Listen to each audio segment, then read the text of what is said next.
नमस्कार दोस्तों, क्राइम तक में आप सबका स्वागत है। मैं हूं सुप्रतिम बैनर्जी। इस वक्त एक खबर ने हर किसी को दहला दिया है। खबर है ही कुछ ऐसी। तो आइए शुरुआत करते हैं और सिलसिलेवार तरीके से आपको अब तक के अपडेट के साथ पूरा घटनाक्रम बताते हैं। ये मामला है लखनऊ का, उत्तर प्रदेश की राजधानी। इलाका है आशियाना। आशियाना लखनऊ के पॉश इलाकों में इसकी गिनती होती है और यहाँ सेक्टर एल में एक आलीशान कोठी में एक परिवार रहा करता है। इस परिवार में 3 लोग हैं। 49 साल का पिता है जिनका नाम है मानवेंद्र सिंह। तकरीबन 20-21 साल का एक नौजवान बेटा है जिसका नाम है अक्षत प्रताप सिंह।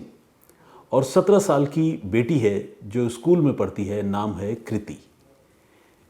मानवेंद्र की पत्नी की कई साल पहले मौत हो चुकी है और पिता जो है अपने बच्चों की देखभाल करते हैं और एक सिंगल पेरेंट के तौर पर दोनों बच्चों की परवरिश कर रहे हैं।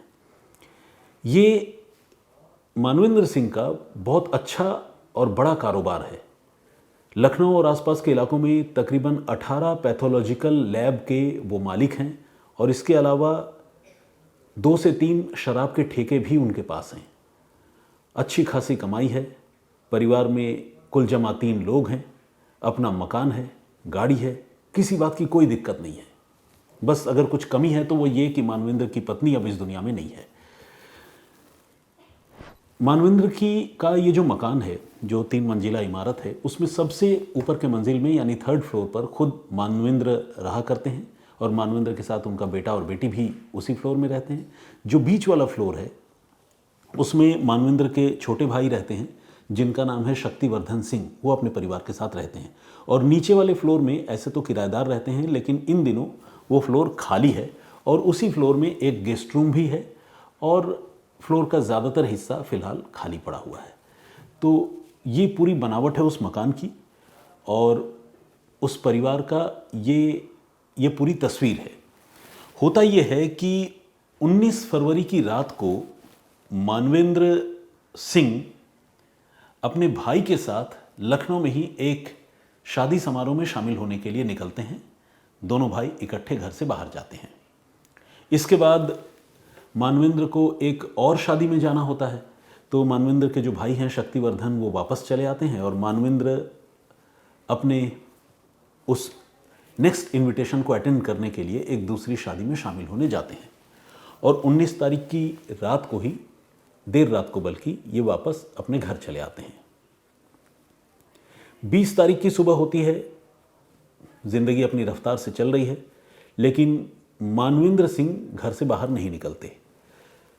अब आप पूछेंगे कि ऐसी क्या जल्दी है? 19 की रात को अगर कोई बाहर से आया है, रात को घर आया है, तो 20 की सुबह वो क्यों बाहर निकले और लोगों को क्यों पता चले? तो इसका जवाब यह है कि मानवेंद्र बहुत ही सोशली एक्टिव लोगों में उनकी गिनती होती है, क्योंकि मानवेंद्र सिंह जो है एक मिलनसार किस्म के इंसान हैं और आस पड़ोस के सारे लोगों से उनकी बहुत अच्छी दोस्ती है।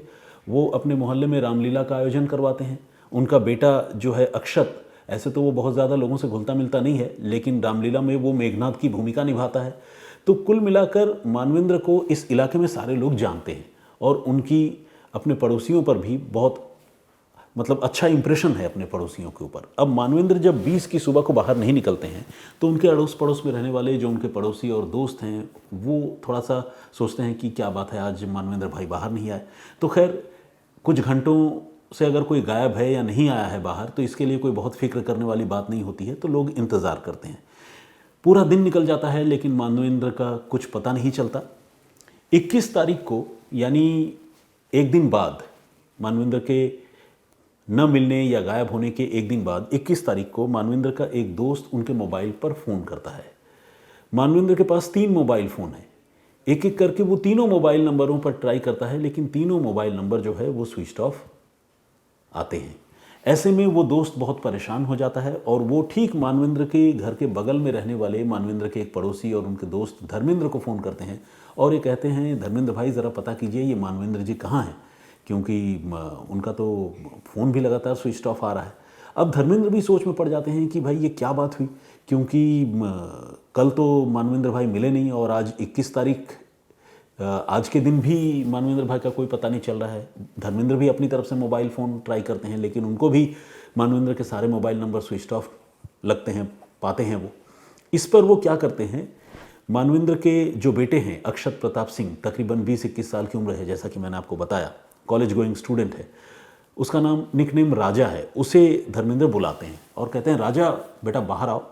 तो राजा बाहर आता है। राजा से पूछते हैं कि भाई तुम्हारे पापा कहाँ हैं?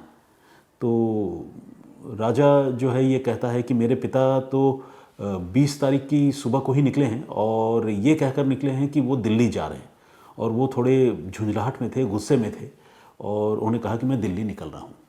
तो बोला इसके बाद तुम्हारी अपने पापा से बातचीत हुई? तो बेटा बोलता है कि नहीं, मेरी बातचीत नहीं हुई, मैं तो कई बार से ट्राई कर रहा हूँ, उनका फ़ोन भी स्विच ऑफ आ रहा है।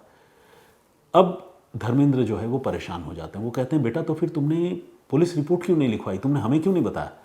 तो बेटा अक्षत जो है वो बताता है कि नहीं नहीं अंकल, मैंने पुलिस में रिपोर्ट तो लिखवाई है, आज ही लिखवाई है, अभी थोड़ी देर पहले मैं रिपोर्ट लिखवा कर आया हूँ थाने में, और पुलिस ने CDR वगैरह भी उनका निकलवाने की बात कही है, और हमसे भी इस मामले में हेल्प मांगा है, तो हम पुलिस के टच में हैं और उनको ढूंढने की कोशिश कर रहे हैं।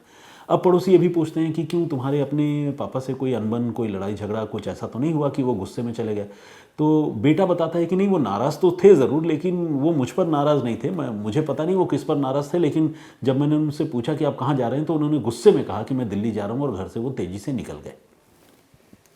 ये बात सुनने के बाद जो है आस पड़ोस के लोग भी परेशान हो जाते हैं, और फ़ौरन, चूँकि जैसा कि मैंने आपको बताया कि मानवेंद्र का सारे लोगों से बहुत अच्छा टर्म्स था, रिलेशन था, तो वो फ़ौरन मानवेंद्र मिसिंग अपडेट के नाम से एक व्हाट्सएप ग्रुप बनाते हैं, और इस ग्रुप में सारे जानने वाले आस पड़ोस के लोगों को जोड़ते हैं, ताकि मानवेंद्र की गुमशुदगी और उनके कहीं भी मिलने के बारे में अगर कोई भी जानकारी, कोई भी अपडेट हो, तो वो एक दूसरे से शेयर कर सके। इस ग्रुप में वो अक्षत को, यानी मानवेंद्र के बेटे को भी जोड़ लेते हैं। बहुत ऑब्वियस सी बात है। अक्षत जो है इस ग्रुप में अपने पिता की तस्वीरें शेयर करता है, और साथ ही शेयर करता है वो गुमशुदगी की रिपोर्ट जो उसने थाने में दर्ज करवाई थी, और ये बताता है कि किस तरह से उनके पापा लास्ट टाइम यानी 20 फरवरी को घर से दिल्ली जाने की बात कहकर निकले थे, और ये भी कहा था कि 2-3 दिनों में वापस लौट आएंगे। तो ये सारा अपडेट उस ग्रुप में आने लगता है। लोग अपने अपने तौर पर मानवेंद्र को ढूंढने की कोशिश करते हैं, अपने सर्कल में उनकी तस्वीरें शेयर करते हैं, उनके प्रोफाइल, उनकी जानकारी, सब कुछ एक दूसरे को बताते हैं। वक्त गुजरता जाता है।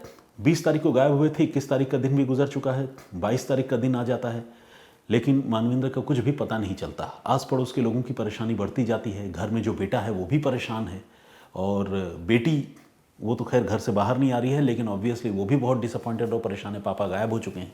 तो ऐसे में आसपास के लोग ये तय करते हैं कि क्यों नहीं थोड़ा CCTV फुटेज हम अपने तौर पर ढूंढते हैं।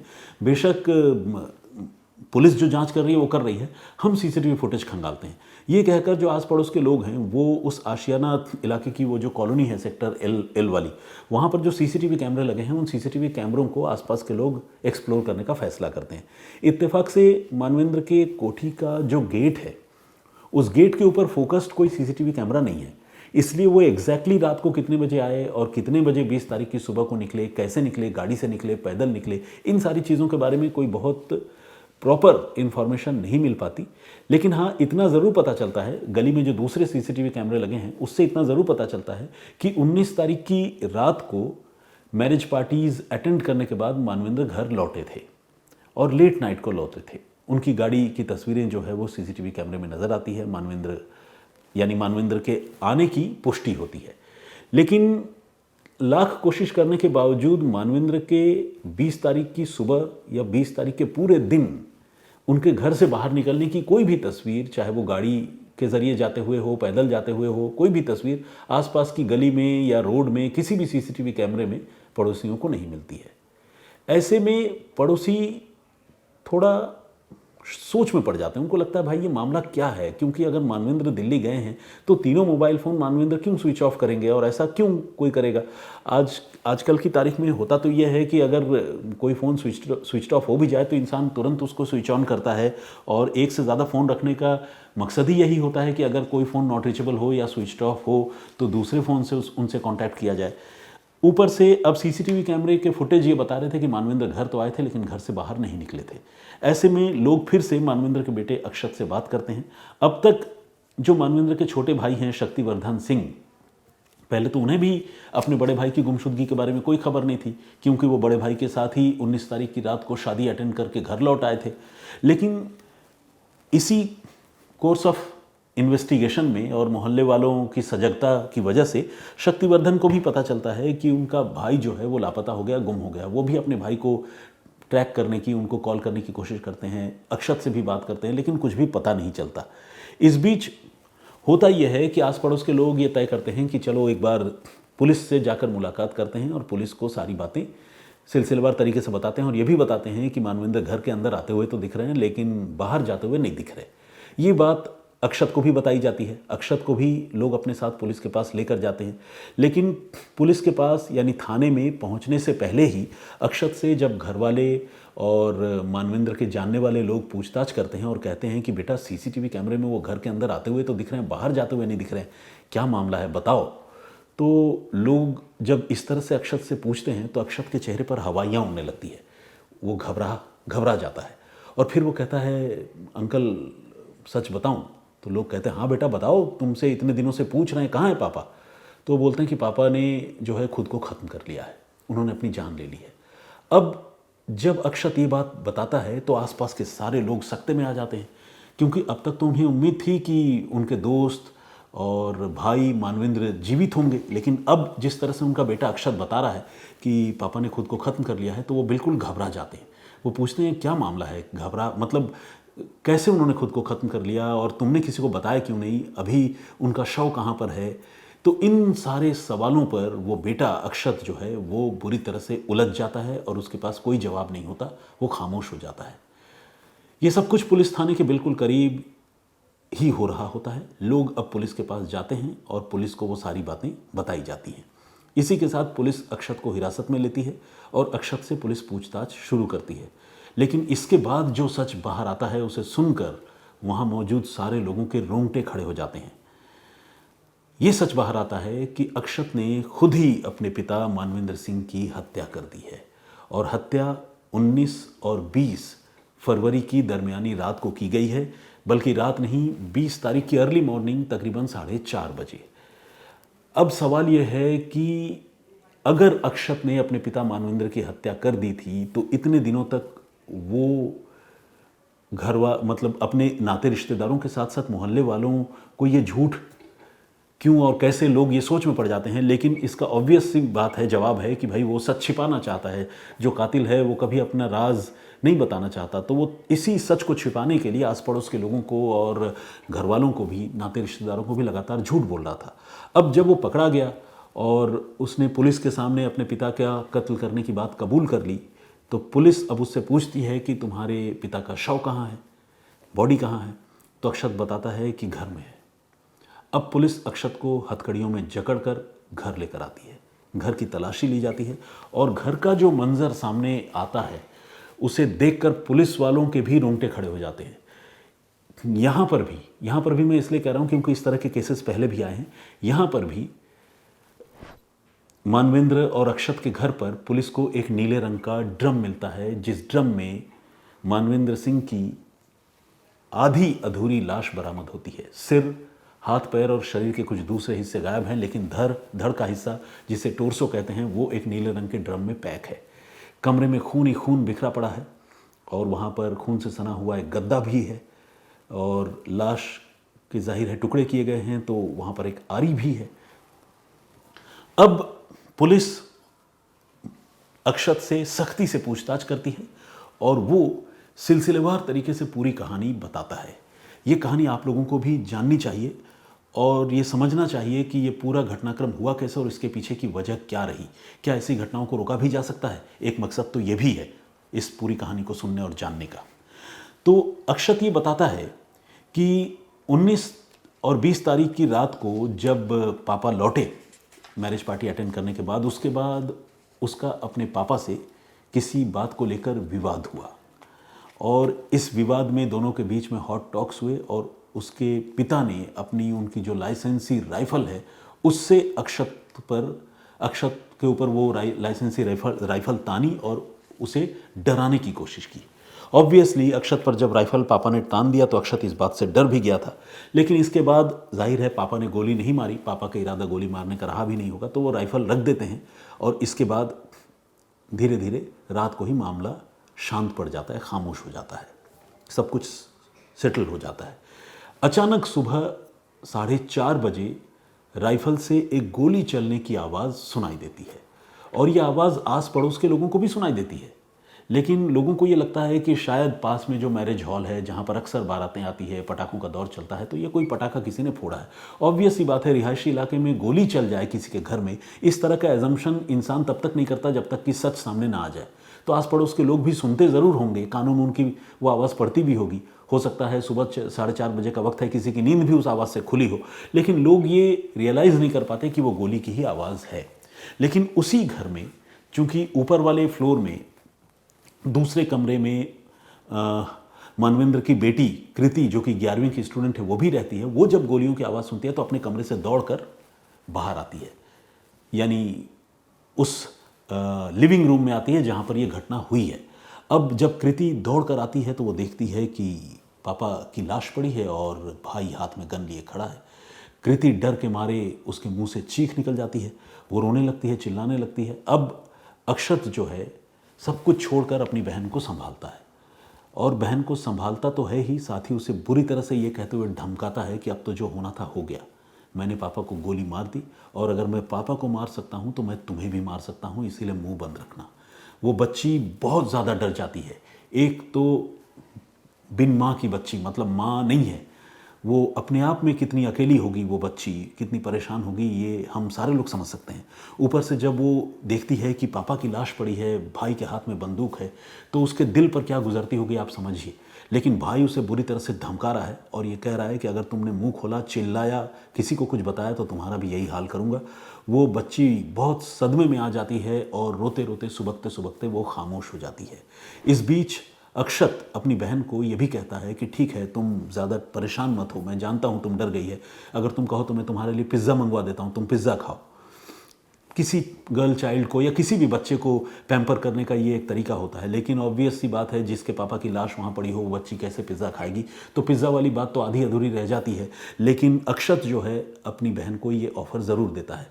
इसके बाद उसकी बहन को वो उसी के कमरे में बंद कर देता है और अक्षत अपने पिता की लाश को 3rd फ्लोर से खींचकर एक गद्दे के अंदर रखकर सीढ़ियों के रास्ते नीचे ग्राउंड फ्लोर में लेकर आता है। जैसा कि मैंने आपको बताया है कि बीच वाले फ्लोर में मानवेंद्र के भाई और उनका परिवार रहता है, लेकिन परिवार के लोग शायद उस वक्त बाहर थे। मानवेंद्र के जो भाई हैं शक्तिवर्धन, वो घर में ज़रूर थे, लेकिन उन्हें इसके बारे में पता नहीं चलता। और नीचे वाला फ्लोर किराएदारों का है, लेकिन किराएदार थे नहीं। तो डेड बॉडी को वो ऊपर से घसीट कर नीचे लाता है, ग्राउंड फ्लोर में जो गेस्ट रूम है वहाँ पर डेड बॉडी को रखता है, ताला लगाता है और दिन चढ़ने का इंतज़ार करने लगता है। इसके बाद दिन चढ़ता है तो वो घर से बाहर निकलता है, मार्केट जाता है, एक आरी खरीद कर लाता है और साथ ही एक नीले ड्रम का भी इंतज़ाम करता है। इसके बाद अपने पिता के शव के वो टुकड़े करने लगता है, हाथ पैर काट कर अलग करता है, धड़ अलग करता है, सिर काट कर अलग कर देता है और फिर इन टुकड़ों को वो किस्तों में डिस्पोज ऑफ करने में लगता है। सिर और हाथ पैर के कुछ हिस्से जो है वो एक पैकेट में डालकर वो घर से निकलता है और अपनी कार में उन टुकड़ों को रखकर वो रवाना हो जाता है। और रवाना होने के बाद तकरीबन 20-21 किलोमीटर दूर जाकर एक नहर या नाले जैसी जगह में वो अपने पापा का सिर और शरीर के हाथ पाँव के कुछ हिस्सों को वो डिस्पोज ऑफ करता है, फेंक देता है। इसके बाद वो बाहर आता है और मतलब वापस आता है और वापस आने के बाद अपने घर में लौटता है और ड्रम में वो बाकी हिस्से को रखकर ऊपर से पैक कर देता है, क्योंकि उसे ये लगता है कि अगर ये खुला रहेगा, लाश के हिस्से अगर खुले रहेंगे तो इससे बदबू बहुत तेज़ी से फैलेगी और राज खुल जाएगा। तो वो अपनी तरफ से पूरा इंतज़ाम करता है और इस तरह से जब वो पकड़ा जाता है तब पुलिस जब घर में आती है तो पुलिस देखती है कि वाकई नीले रंग के ड्रम में मानवेंद्र सिंह की आधी अधूरी लाश, बिना सिर वाली लाश पड़ी हुई है। पुलिस लड़के की निशानदेही पर वो ड्रम उसके घर से बरामद करती है, गद्दा, राइफ़ल, जो उसने राइफ़ल के नीचे, गद्दे के नीचे ही राइफ़ल को छुपा रखा था वो, इसके अलावा लाश को काटने के लिए इस्तेमाल की गई आरी, ये सारी चीज़ें पुलिस बरामद करती हैं और पब्लिक की आंखों के सामने पुलिस डेड बॉडी को भी वहाँ से जो बाकी बचे हुए हिस्से हैं, जो ब्लू ड्रम है, उसे भी रिकवर करके सबकी आंखों के सामने पुलिस लेकर जाती है पोस्टमार्टम के लिए। और साथ में जो मानवेंद्र का बेटा है अक्षत, जिस पर कत्ल का इल्ज़ाम है, अक्षत भी हथकड़ियों में जकड़ा वहीं पर खड़ा नज़र आता है और वो पुलिस को अपनी करतूत बताता हुआ दिखता है। ये सारी तस्वीरें लोग देखते हैं और लोग इस घटनाक्रम के बारे में जानकर सुनकर हैरान होते हैं। अब पुलिस ये पूछती है कि अक्षत, ऐसा क्या हो गया कि तुमने अपने पिता की गोली मारकर जान ले ली, तुमने उनकी हत्या कर दी। लेकिन इस पूछताछ से पहले इन्वेस्टिगेशन में पुलिस को अक्षत के बारे में एक और बात पता चलती है। वो बात यह है कि अक्षत आज से कुछ साल पहले बस एक दिन के लिए अपने घर से कहीं बाहर भाग गया था, गायब हो गया था। और वो घर में कई पन्नों का एक चिट्ठी लिख कर गया था, जिसमें उसने अपने पिता मानवेंद्र सिंह से ये कहा था कि वो उसे अपनी मर्जी से डॉक्टर बनाने के लिए, यानी नीट का एग्ज़ाम क्रैक करने के लिए परेशान न करें। ये वो नहीं करना चाहता है और उसे बख्शा जाए। तो मानवेंद्र उस समय जब बेटा घर से बाहर चला जाता है, भाग जाता है, तब तो मानवेंद्र उसे समझा बुझा कर राज़ी करते हैं और किसी तरह से एक दिन बाद ही बेटा अक्षत, तब कई साल पहले की बात है, घर वापस लौट आता है। लेकिन अब अक्षत जो कहानी सुनाता है, ये कहानी उसी अक्षत के पढ़ने पढ़ाने से जुड़ी है। अक्षत का ये कहना है कि उसके पिता उसे डॉक्टर बनाना चाहते थे, नीट का एग्ज़ाम बोलते थे कि तुम क्रैक करो, और अक्षत इस चीज़ के लिए बिल्कुल मेंटली प्रिपेयर्ड नहीं था, तैयार नहीं था। वो कोई होटल का या रेस्टोरेंट का काम करना चाहता था। वो अपने पिता को इसके लिए आइडियाज़ भी देता था और इसी बात पर बाप बेटे के बीच में अक्सर तीखी झड़प और लड़ाइयाँ हुआ करती थी। 19 और 20 फरवरी की रात को भी मानवेंद्र और अक्षत के बीच में इसी बात को लेकर बड़ी तीखी झड़प हुई और उसी झड़प के बाद पहले पिता ने बंदूक तानी, जैसा कि अक्षत ने बताया है, और उसके बाद जब मामला थोड़ा सबसाइड हो गया तो फिर बेटे अक्षत ने उसी बंदूक से, उसी राइफल से अपने पिता के सिर में गोली मार दी। और इसके बाद जैसे जैसे लाश को ठिकाने लगाया और जैसे जैसे इस पूरे मामले का खुलासा हुआ, वो सारी बातें मैंने आप लोगों को बताई। अब यहाँ पर 2 सवाल लोगों के मन में है। उस सवाल पर आप भी क्या सोचते हैं, मैं आप सबसे जानना चाहूँगा। एक तो ये कि इस घटना के बाद तकरीबन 4 दिन गुजर गए तब इस मामले का खुलासा हुआ, यानी 23 तारीख को देखा जाए तो ये मामला पब्लिक व्यू में आया, पुलिस की नज़र में आया। उससे पहले 19 और 20 की दरमियानी रात को या 20 की सुबह को उनका कत्ल हुआ था। तो इस बीच वो लड़की को, तो बच्ची को तो खैर ये जो बेटा है अक्षत, उसने पहले कमरे में बंद भी कर दिया था, लेकिन बाद में बच्ची का चूंकि इम्तहान था, एग्ज़ाम था, तो उसे कमरे से भाई ने आज़ाद भी किया था और वो बच्ची घर से बाहर भी आई थी। पड़ोस में एक बच्ची के घर पढ़ने भी गई थी, लेकिन तब भी आस पड़ोस के लोगों ने उस बच्ची को देखकर ये समझा नहीं कि इसके पिता की हत्या हो चुकी है और वो घर में लाश पड़ी है और भाई ने ही कत्ल किया है, क्योंकि बच्ची के चेहरे पर इस तरह का कोई इमोशन, दुख वाली बात भी किसी ने नोटिस नहीं किया। आस पड़ोस के लोगों ने ये बात बताई और मैंने सुनी है। अब कई लोगों को ये लगता है कहीं ऐसा तो नहीं कि मर्डर के इस मामले में बेटी भी इन्वॉल्व हो, ऑल्दो वो छोटी है। और कई लोगों को यह भी लगता है कि अक्षत ने चूंकि अपनी बहन को डरा दिया होगा तो उसने डर के मारे मुंह नहीं खोला होगा। तो ये एक पहलू है जिसके बारे में इन्वेस्टिगेशन करने की दरकार है, सच उसके बाद सामने आएगा। और दूसरा ये कि क्या ये महज अपनी इच्छाएं या अपने अरमान बेटे के ऊपर थोपने का भयानक नतीजा है या फिर इसके पीछे कोई और कहानी है। क्या सिर्फ नीट क्रैक करो ये कहना और इस बात के लिए अपने बेटे को मजबूर करना, इसको लेकर बेटा इतना विचलित हो गया कि उसने अपने पिता की गोली मारकर हत्या कर दी, फिर उनके लाश के टुकड़े किए, या फिर इसके पीछे की कहानी कुछ और है, ये भी पता करना ज़रूरी है। यानी कत्ल के मोटिव को लेकर भी थोड़ा सा लोगों के मन में संशय है। आप इस पूरे घटनाक्रम पर क्या सोचते हैं, प्लीज़ कमेंट करके ज़रूर बताइएगा। आज मैं जो प्रीवियस स्टोरी आप लोगों को सुनाई थी उस पर आपने बहुत सारे लोगों ने कमेंट किया, लेकिन मैं उसमें से किसी कमेंट का फ़िलहाल आज जवाब नहीं दे पा रहा हूँ, क्योंकि आज ऑलरेडी ये स्टोरी काफ़ी लंबी हो गई है, एक ऑनगोइंग स्टोरी है। तो मुझे लगा आप लोगों को जल्द से जल्द ये कहानी मुझे बतानी चाहिए, और चूंकि इसका इन्वेस्टिगेशन भी सामने आ चुका है, बारीक से बारीक जानकारियां सामने आई हैं, तो मैंने सब कुछ आपके सामने रखा। आप प्लीज़ इस पर कमेंट ज़रूर कीजिएगा। कल मैं आप लोगों के सवालों के जवाब भी दूंगा और जो भी आप कमेंट्स करेंगे उनमें से कुछ लोगों के कमेंट्स भी आप लोगों के साथ साझा करूंगा। फिलहाल मुझे इजाज़त दीजिए, अपना बहुत ख्याल रखिए। जय हिंद, जय भारत।